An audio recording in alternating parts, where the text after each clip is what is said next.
I want to ground this conversation with a quote. It says, "If you have come to help me, you are wasting your time. But if you have come because your liberation is bound up with mine, then let us work together." This is a quote that's often attributed to Dr. Leela Watson. She is an Indigenous Australian artist and activist. And on the right here is actually a piece of her art. It's hundreds of little holes burned into layers of paper. She has said that her work is like the earth from the perspective of an ant, looking out between trees and roots and seeing the patterns. I say it's attributed to her because although it became popular after she said it at the UN Decade for Women conference in Nairobi in 1985, she later explained that it was something that was developed collectively by an Aboriginal rights group in the 1970s. She doesn't really feel comfortable taking that as her own quote. That sort of togetherness, that collectivism is what we're talking about today. I'll admit that the first time I saw this quote, I was like totally exasperated by it. I felt like, what, people don't want my help? Just what's going on here? I was irritated. But over time, I've come to see that this is a really valuable way of thinking about organizing. When we come to support someone, we have this sense of like saviorism, I'm coming to help you. And it's not for me, it's for you. We're not actually very good or useful allies. We tend to burn out, we get tired, and we sort of run out of our own selves to give. But there's sort of another way to look at helping others, that our lives are enriched when we build connections with other people, that in order to be fully free or full ourselves, free of guilt or fear, our neighbors also need to be free to lead the lives that they would like to lead. And we live in this world that is more and more alienating and isolating every day, where all of our work is like happening through the computer and we're spending less and less of it with each other. So one way to break this culture of isolation is to connect, right? To spend time with each other and work together towards a vision of the world that we agree would be better for all of us. So that's what we're talking about today. We're talking about why connection is so important and how we can build those connections even when we are different. Connection is so important, in fact, that the US Surgeon General last year declared an epidemic of loneliness in the United States. According to the Surgeon General, it is one of the top health concerns in the US today. They published the report, Our Epidemic of Loneliness and Isolation, finding that the lack of social connection has the equivalent effect on your mortality of up to 15 cigarettes a day.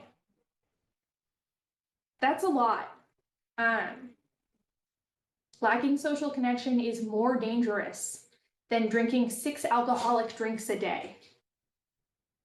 More dangerous than physical inactivity, more dangerous than obesity, more dangerous than air pollution. So it makes sense that we should be treating this as a health problem. Oh.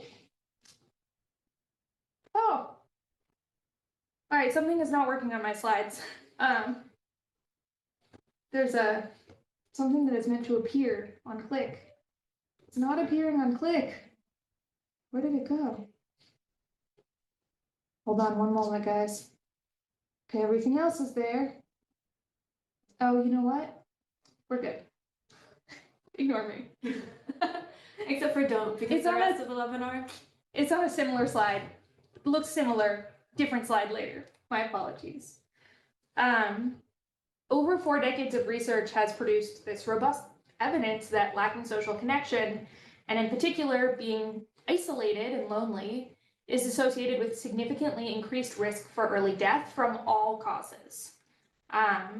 This was a consensus study report published in 2020. All causes. Data across 148 studies that have an average of 7.5 years of follow-up, which is a lot, suggests that social connection increases the odds of survival by 50%. This is shocking to me, but when I think about it, it makes sense intuitively. Our connections with each other like make our lives easier, but also safer. if I have a good connection with my neighbors, they might shovel the driveway when I'm sick, reducing the chance that I slip and fall. A good friend might help organize a meal drive to make sure that you're eating well in a time of grief. Or even a discussion with a coworker can relieve stress that you might take home with you or accumulate over time.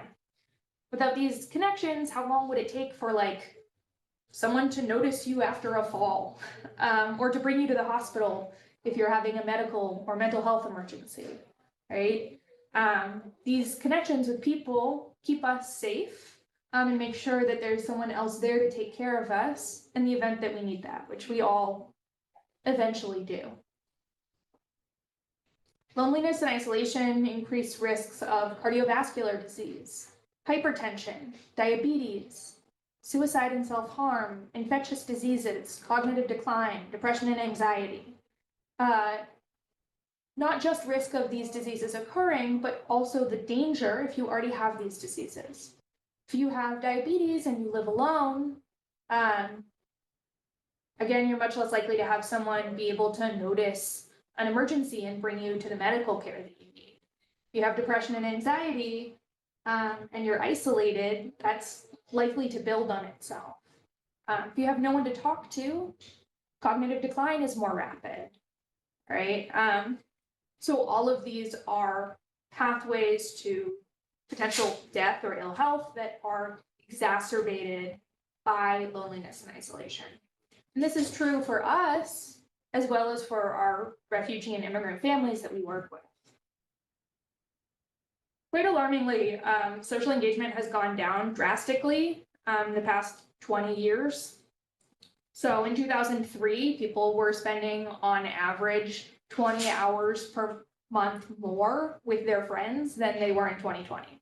Now, obviously, 2020, not a banner year for social connection, but I think it's important to notice that these declines were happening before then. We do see a pretty significant dip in 2020. I would expect that. But the pattern really starts much earlier. Non-household family engagement, so that's extended family, decreased 6.5 hours per month. Household family engagement, decrease of 5 hours per month. No dip during the pandemic. It's still, or no rise during the pandemic. Even though we were stuck at home with only our household family, we were not spending more time with them. This is shocking.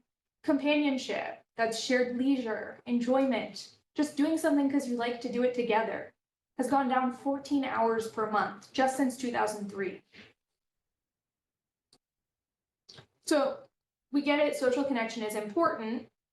What we're actually talking about here is connection across cultures, right? It's a special kind of connection. It's different. It can be more fraught. It can definitely be more difficult. And it also has unique ways that it's gratifying.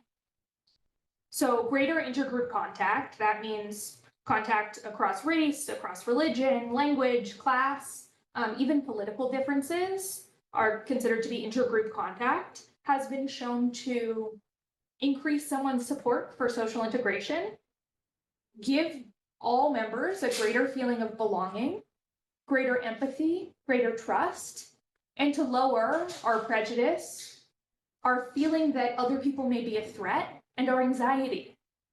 These are benefits reaped by anyone who takes part in intergroup contact.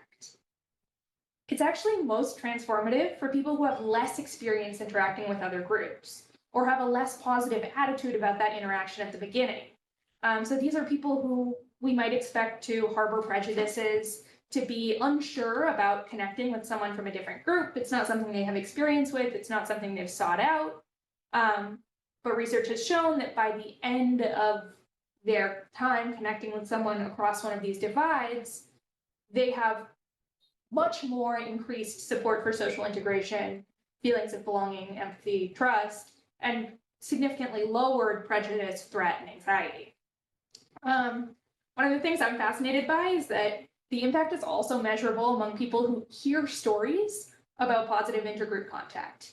So for instance, if I'm on Facebook and I've never met a family from Sudan, but my friend is doing this program and she is spending so much time with this family from Sudan. She's always posting about it. The ups, the downs, there's pictures, them smiling together. When I encounter people from Sudan in my life, I also will be more comfortable with that, just from having witnessed her do that interaction. So when we talk about our experiences, we're also helping to make a world that is more welcoming. So some strategies for building connection. From a sort of like organizational level, not interpersonal strategies, but organizational. We want to balance participation from different groups. So in order to make good quality contact where people are going to have a positive experience, there should be more or less the same quantity of people from different groups, and they should be able to speak and participate at the same rates. If we have an event and 50% of the people at the event need wheelchairs and we don't make the event wheelchair accessible, that's not going to be a quality experience for anyone. It's not going to be a quality exchange. You also want to make sure that people have the ability to engage as equals. You don't want it to feel like a charity mindset. You want people to be working towards something together. Active engagement towards shared goals. So this means making plans together, thinking about strategy, how are we going to make this work, and then working toward that goal together, and ideally accomplishing it and getting that sense of reward. It also works best with projects that require multiple meetings. So if you meet once and you have dinner with someone who's very different from you, that's nice. That's a good memory you can take with you. If you meet 3 times, 4 times, then you're starting to get beyond the surface. You're starting to build a more meaningful relationship. And that's really what we want to aim for here. It also helps to have organizational support. So someone who can help you navigate concerns, issues with your relationship. I want to talk about interpersonal connection now. And I want to throw it out to you, the audience. So if you can put in the chat, what are some ways that you connect with people who are different from you? Some strategies you've used. If you've met someone who's from a different background, who speaks a different language, how did you make that connection work? I can start while people are putting responses in the chat because I know it takes a minute. Yeah. For me, one strategy that's helped a lot is if someone's speaking a different language, trying to learn a few words in their language and then asking them to help me learn how to pronounce them. It's one, great for me because I learn and I fix my pronunciation a little bit. But 2, it's nice because, especially because of my work, right? You mentioned earlier that power imbalance or the charity mindset where it seems like one person's providing a service and one person's helping. And I feel like that's a nice way to really consciously establish that we both have things to learn from each other. Yeah. I think it sets a nice tone. And you're asking them about something in which they're the expert. Exactly. Right? You're actually handing them the power. Yes. Because they can show you something that you just have no idea. And I wouldn't be able to figure it out. And they can probably enjoy laughing at you a few times when you say it wrong. Yeah, and that's fine. Nice. Yeah, that's kind of nice. It builds rapport, I think. Kitty said do an activity together as one strategy. I would love to see a couple more responses. I'm curious about what has worked for you all. We have one here that says, I just spent time in Egypt. I'm trying to learn Arabic. I attempted to use the language to communicate and made some really good friends. Yeah. I love that because I feel like in the US, we don't always value multilingualism, but it's such an important way to strive to build connections, even if we're not perfectly fluent. We're trying. Angela says cook meals or treats for each other. Yes. Yeah. And that's the picture we have here. Yeah. I love that food is like a universal language. Yeah. We all have the same taste buds, more or less. Some people have that cilantro thing, but. Julie says, I always ask about a person's kids and tell them about mine. Most people like to talk about their families. Yeah. Patience says shared interests and hobbies. Iva Jane, definitely cooking, also inviting into our homes. Daniel says, similar to a previous answer, but working together on a shared project or activity, like playing games. Yeah, playing games can be a great way. We love, in the mentorship program, we love Jenga. It's not that difficult to share the rules of Jenga without a shared language. You can sort of demonstrate. It's a lot of fun. You build this excitement. It's a little competitive, but really not too competitive. It can be a great way to connect and to get to know someone. What makes them tick? Are they super competitive, or are they just like here to have a good time? Yeah. Rick says, I think attempting a language is a sign of respect, also attempting to help newcomers learn about basic customs that we have here in the US. And then Iva Jane also says, loving the children. Yes. People love it when you love their children. Like Julie said earlier as well. Yeah. Yeah, family. Yeah. All right. You keep an eye on the chat. If anyone else wants to chime in, Please do. So a couple of things that I have learned from doing the mentorship program for the past 2 years. Food. Many of you mentioned this, and we have it pictured. Food is one of the best connectors across cultures. It gives you the chance to explore a sort of sensory experience together. It gives you the chance to laugh at each other, to learn more deeply about what is part of someone's everyday life. So cooking together or even just trying food can be really enjoyable. It also alleviates some of the pressure. You don't have to talk all the time if you're eating. You don't have to worry about those awkward pauses or silences. You can still enjoy spending time together by putting things in your mouth. Laughter. Anytime you can laugh at yourself, gently and kindly at each other, this is a great way to, break the ice, to connect, to come together. Shared goals. So we're going to work together to help Mohammed get his driver's license. And then each step of the way, we both enjoy our successes. We both feel down together about our failures, right? But we're building that connection, and it's something really valuable. Genuine curiosity. I think sometimes we are afraid to be politically incorrect, to ask questions, to not already know the answers to things. But as Aubrey pointed out before about language, we don't know what we don't know. And asking something from a genuine place of curiosity, wanting to hear someone's genuine response about something that you don't know about, is usually taken quite well.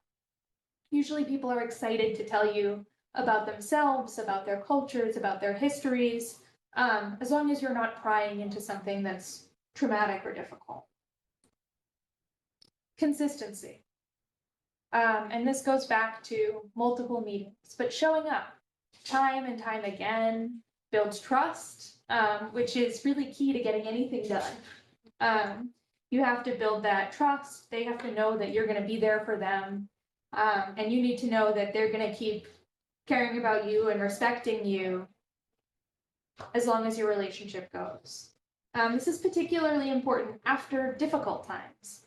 You have an interaction that maybe didn't go the way that you wanted to.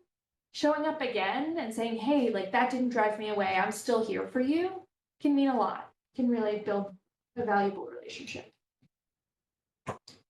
So I want to talk to you about our mentorship program, which is the foundation of Hello Neighbor. We started it 7 years ago, and it's really at the core of what we do. I know that some of you are in the mentorship program or have been in it in the past, and so I'm glad to see you here in this meeting. And if you have anything that you want to add, please feel free to throw it in the chat and we'll read it out.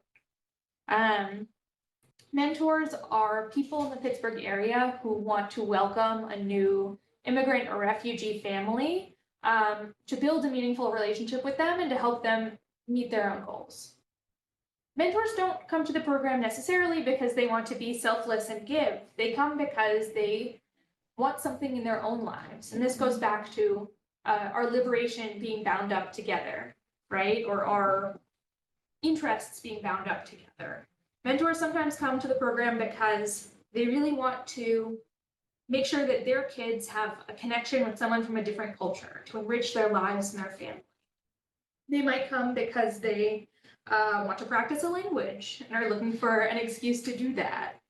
They might come because they had an experience once where they were alone or had moved somewhere and needed guidance, and they're hoping to pay that forward and to feel that reward, right? But mentors are individuals or couples or whole families who are excited to build a long-lasting connection with one of our new neighbors.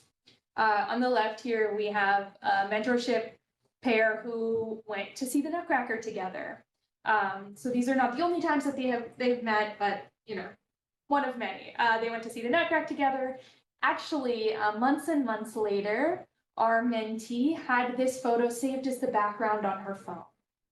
And at the end of the program, she told the mentor that she was her best friend in the US, and they still are quite close friends. That one brought a little tear to my eye.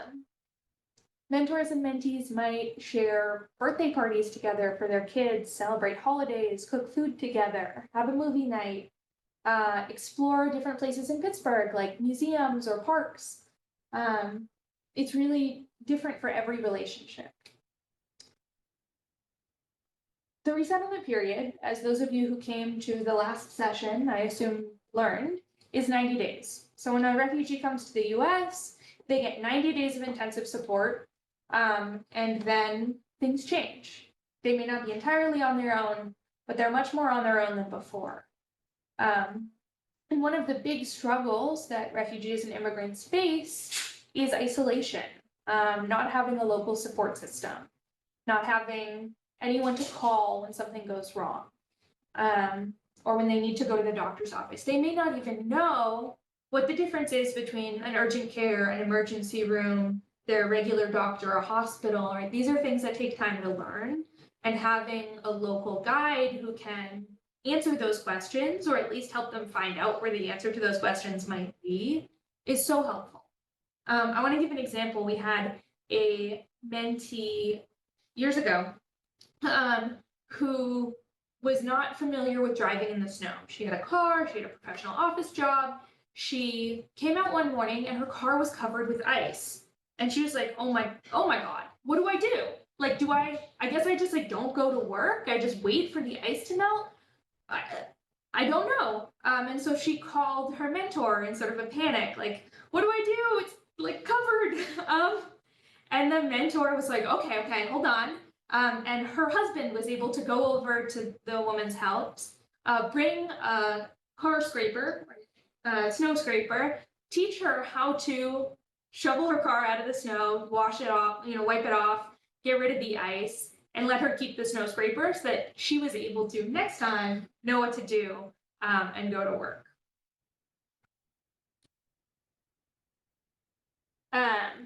Our mentors are never alone.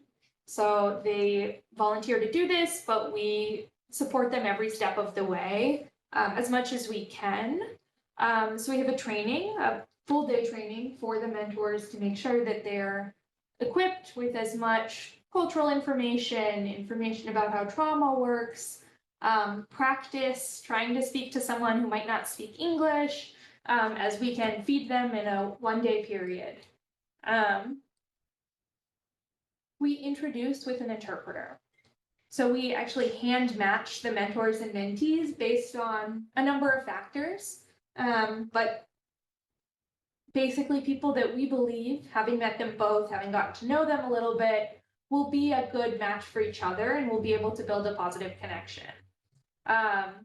Then we do an introduction in the mentee's home where they're on, solid ground with an interpreter and our staff to make sure it's a nice, warm handoff that everyone feels comfortable. We offer tickets to different events. Here we are last weekend at the Pirates game. We won, by the way. And we have all community events where we invite everybody. Full-time staff are a resource to both mentors and mentees. So what do they do together and why? I think it can be really hard to understand what the point is here. It's very different from a traditional workplace or educational mentoring program. So this is a sort of like behind the scenes into a report that we did, an evaluation of our first 1 through 6 cohorts. Right now we're on cohort 8, by the way. So every time the mentors and mentees go out together, they submit an activity report, and we went through and we coded each of those for challenges, types of activities they did together to get a sense of like, what's happening most frequently. Just if you're a math person and you're adding this up and saying this doesn't make sense, some of the activity reports include multiple activities, so they might go for a park visit and then go shopping after. Some contain none of the activities that we coded for, and that's okay too. So over the first 5 years, 6 cohorts, 529 shared meals between refugee and immigrant families and local mentors. 195 park visits, 188 museum trips, 105 shared holidays. And this includes birthdays, Thanksgivings, Eid, Easter, Father's Day, 4th of July, Hanukkah, Halloween, Mother's Day, New Year's, Nowruz, Passover, Ramadan, all sorts of different holidays shared together. 88 shopping trips, 56 driving lessons. It's so critical. People really need to drive to have total independence in Pittsburgh. It's an unfortunate public transit situation. One of the families who, turned out to be a wonderful success, I did an in-home meeting with them, and at the end of the in-home introduction, I got up to go, and the mentor family was going to stay and talk. The mentees were like so excited to feed them food, but we had to go because I had another meeting. So I get up to go with the interpreter, and I'm like, okay, have fun. And all of a sudden, the mom of this family is out in the hallway. She's pulled me and the interpreter aside, and her eyes are wide. She's totally panicked. And she's like, but how do I speak to them? And I was like, you'll figure it out, like, you can do this, a little English, they'll learn a little Arabic, like, it will be okay. But she was in a total panic. 8 months later, at the end of the cohort, I called her to ask how she thought of it. And she told me, I came here and I don't have any Arabic friends or anyone else. They became like friends, and I couldn't have done it without this. They were her best friends in the US. And these families are still close friends. They enjoy spending time together. They're actually welcoming the baby. Oh. Another case, mentee told me at the end of the program, she said about a visit to the mentor's workplace, which I had sort of thought of as like, that's nice you did that, but it must have been very boring. And I don't know how much she would have enjoyed that, but okay, like you went, wonderful. But she told me that this was the most impactful moment for her. She said, she, the mentor, took us to her work and showed us where she works and what she does. This is new to us as a culture, the fact that she as a woman could be that independent, that strong, and persevere. She told me that if you put a goal in mind, you can reach it. And I never learned to write or read, but now I'm going twice a week to learn because she showed me that I could. And I think it's those little moments, those connections, showing each other a path into a different world or a different way of living that can be so transformative. So I want to leave us with a quote, a theme, that this is, when we have these intercultural connections, they're not just for them, they're not just for us, but they're for both. And so you may recall this poem from high school, but I was thinking of it. No man is an island entire of itself. Each is a piece of the continent, a part of the main. If a clod be washed away by the sea, Europe is the less, as well as if a promontory were, as well as if a manor of thine own or thine friends were. Each man's death diminishes me, for I am involved in mankind. Therefore, send not to know for whom the bell tolls, it tolls for thee. We will have mentorship applications opening soon for our 9th cohort. So if you heard this and you're like, I really want to do that, we are going to email you the link, and you'll be the first person to have the link for early bird mentorship applications.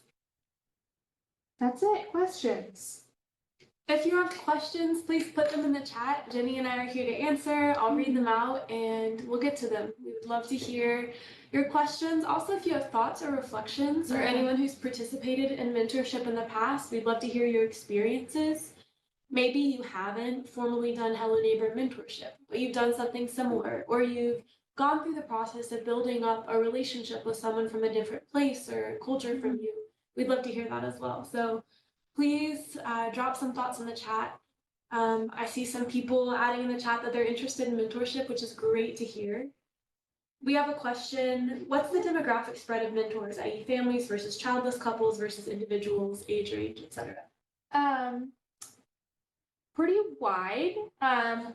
We have a bottom limit on age, which is that we don't accept anyone who is an undergraduate student. We just have found that it's not a good fit. I would say it's something like 60% families, 20% couples, and 20% individuals. And the age range is really wide. The age range is really wide. We have people who are retired, who are wonderful mentors. We have people who are young families who are wonderful mentors.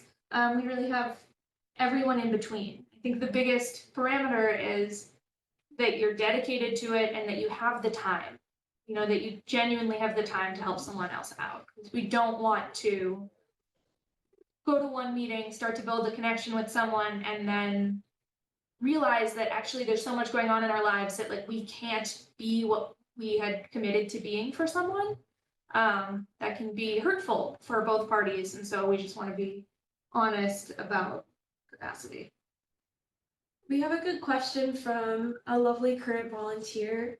I have a family, but only I'm cleared to volunteer with Hello Neighbor. What would my family need to do? If they're youth under 18, nothing. Anyone who is going to spend time with the mentee family alone needs to have a clearance. They would go through the same clearance process that you did, unless you got your clearances years and years ago, in which case it has changed. And now we use something called Sterling Volunteers. We send an email, you put in your personal information, and it runs all of your clearances at once for us. It's actually a lot easier. Yes. Also, we have another question. The first sessions, we had another webinar that Jenny referenced in April about refugee resettlement. That was recorded. I'm happy to send the recording to anyone who would like to have it. I sent it out to people who signed up for that session, but if you want to have it in addition, you can email this address that's up on the screen, and I'll make sure that you get it. And this session is recorded as well. I started the recording partway through Jenny's first slide, so I'll ask Jenny to help me get a recording of the first half of that slide, and then we'll share it out with all of you. And feel free to circulate the recordings from the sessions to friends and family and community members. If you heard something today and you think, oh, so-and-so from work really would be interested in this data or interested in this program, we'd love for you to circulate. Ever since I read that Surgeon General report, I just cannot stop thinking about the 15 cigarettes a day. 15 is a lot of cigarettes, and 6 is a lot of alcoholic drinks to have a day. Yeah. The idea that being lonely is worse for your health than nearly a pack a day is, it shook me to my core. Yes. It made me very worried about some of my friends who work from home. Yeah, check in on your friends, I guess. Check in on That's your one friends. of my takeaways. Remember to check in on my friends. Yeah, and sometimes spending time with each other just to have fun, to connect, to have an enjoyable time can fall to the bottom of our list of to-dos. I know it happens for me all the time. But that's so important. It's so important for us to lead full lives. And it's so important for the people that we're connecting with to have someone reach out and say hi. Yes. It really has changed the way that I live my life, at least. We have a question about demographics, specifically this time for the Hello Neighbor clients. Single, number of kids, age, country of origin. Yeah, Anything you can share? it changes every year. So there's that, because there's different populations of refugees, and the mentorship program at least operates mostly on word of mouth. We don't really advertise. We find that people love it so much they tell their friends. And in fact, I get probably one text message a month from someone, like unknown number, that's like, give me an American friend. And then, I go and talk with them, and we, figure out how to enroll them in the program. Demographics are most common countries of origin at this point are Syria and Afghanistan. Those families tend to speak Arabic, they're from Syria. Dari or Pashto if they're Afghan. Most of our families have kids. I'd say we have one or two people in the program each year who are single or just have one kid, but most of the families who enroll in the program have 3 to 10 kids. 3 to 4 to 8 is maybe the mid-range of that. Yeah, we do have families from all over the world. We've had over 26 different countries of origin and mentorship. And of course, we know that just because someone's from the same country doesn't mean they're from the same ethnic group or the same culture. So we've had a couple different cultural groups from Myanmar, for instance. We've had people from Ukraine, from Russia, from Venezuela, from Colombia, from Congo, from Sudan, Ethiopia, Eritrea, Mauritania, really all over the world. And we accept anyone who is excited to join the program and wants to commit to building that relationship with someone else, regardless of their status in the US or what country they're from.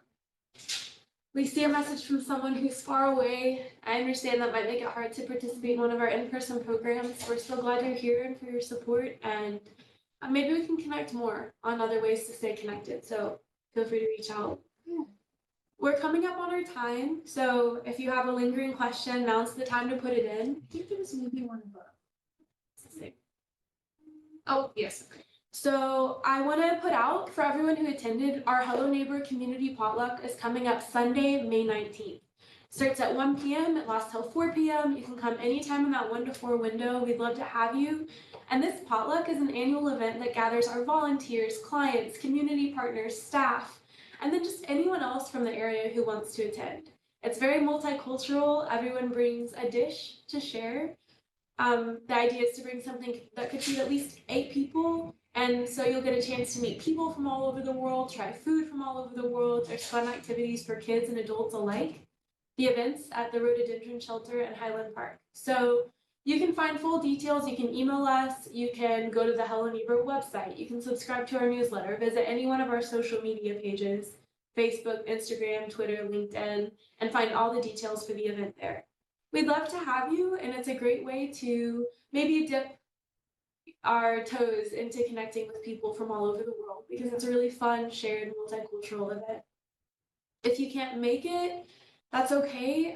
We try to do different things throughout the year to gather people. This is one of the biggest, And it's so fun. It's so fun. So I really hope to see you there. We'll also have another webinar hopefully coming up on June 5th, so stay tuned for that. Anything else you want to add? 15 cigarettes. Yeah. It's not really added. I'm just so obsessed with this. It's like, it's unhealthy. so shocking to me. I've experienced it in my own life though, where I feel like if I am not interacting with other people, I feel myself slipping. Mm-hmm. I don't eat as well. I don't sleep as well. Yeah. So yeah, just spending time with each other makes the world safer, makes ourselves healthier. It's not just for us, it's for each other. For each other. Thank you all so much for coming. Thank you, Jenny, for your time. And don't hesitate to reach out. Hope to see you at the potluck, if not before. Bye.